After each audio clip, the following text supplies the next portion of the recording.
In the vast tapestry of life, there exists a world often unseen, where tiny wings beat and countless legs move in quiet harmony. In these entomology labs, we've journeyed through that hidden realm, uncovering intricate beauty and purpose of the insects around us. Medical entomology is a branch of preventive medicine that studies insects and arthropods affecting human health. Its main goal is to understand how these organisms transmit diseases such as malaria, dengue, and filariasis, and how to prevent them. It is important because many insects act as vectors carrying pathogens that cause illnesses in humans and animals. Insects have three body segments or ditegmata: the head, thorax, and abdomen. They possess three pairs of legs, one or two pairs of wings, and sensory organs such as the antenna and compound eyes for survival and host detection. In the head region, we can see the antenna, which may vary in form, such as filiform or plumose, and function mainly for smell, touch, and movement detection. Insects' mouth parts depend on its diet, mandibular types for chewing, and haustellate for sucking up liquids. The eyes include compound eyes for detecting motion and ocelli for sensing light, aiding navigation and host location.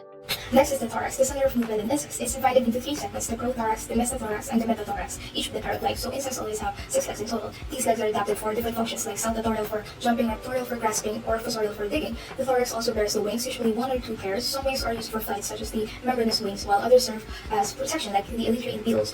And the abdomen mainly contains the insect's digestive, excretory, and reproductive organs. And in females, you can find the ovipositor, a structure used for laying eggs, sometimes adapted for piercing or inserting eggs into host or soil. Some insects also have spinnerets, which are used to produce silk, like in certain larvae or caterpillars. Now, comparing insects to arachnids like spiders and ticks, there are key differences. The arachnids have two main body parts: the prosoma or the spathorax and the epistosoma or their abdomen, and they have 8 legs, no wings, and no antennae, unlike insects which have 6 legs with antennae and often wings. Our laboratory activity, arthropods collecting tools, was one of the most practical and enjoyable experiments we've done. Its goal was to help us get familiar with the basic tools used in collecting insects and other arthropods, an important step in studying ecology and disease transmission.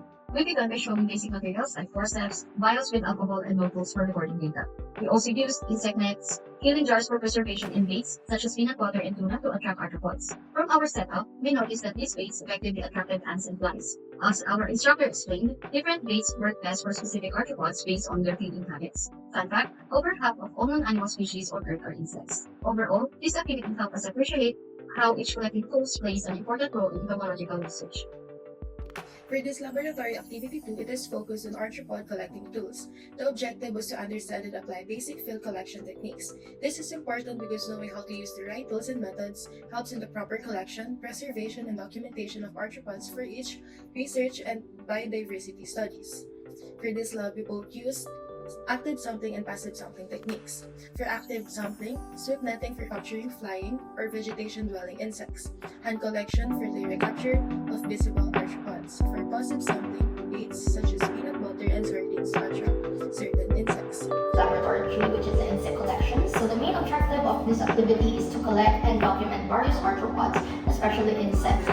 So this is relevant because it allows us to apply basic field sampling techniques and also know our local insect faunas. So for active sampling, we use general hand collection and sweep netting, and for passive sampling, we set up baits such as peanut butters and sardines. So fun fact, did you know that ants are the most commonly collected insects worldwide because of their abundance and social behavior? For the materials that we use a sweep net, chairs, and containers, peanut butter, sardines, plastic cups, and also forceps.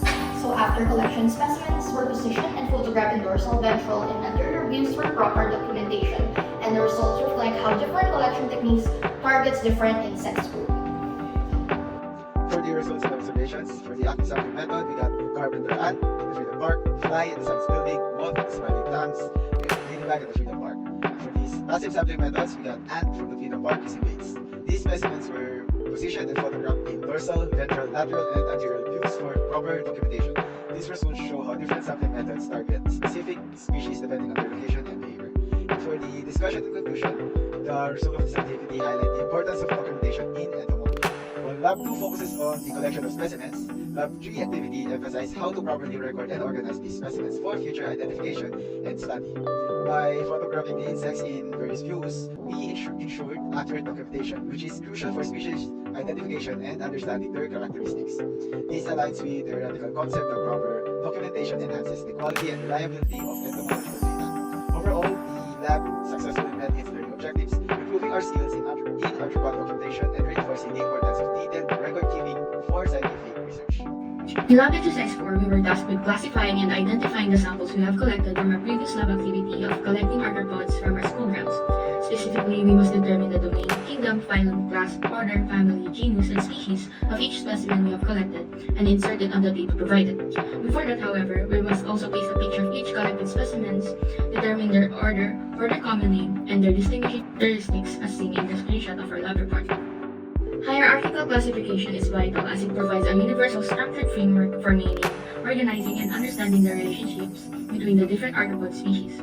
This classification reveals evolutionary relationships, aids in conservation efforts by enabling scientists to quantify and monitor biodiversity, and can act as shorthand information reflecting immediately the organism's characteristics.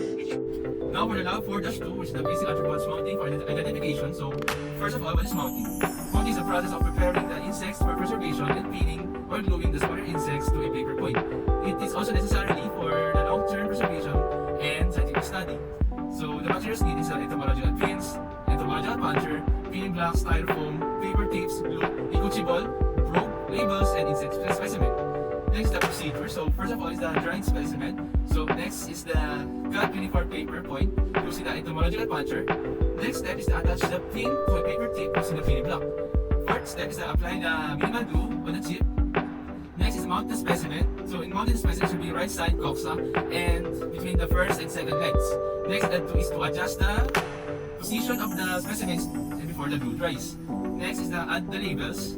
Then store the mounted specimen in the cushioning box. The results of the lab report is that we were able to mount the insect and observe under the microscope.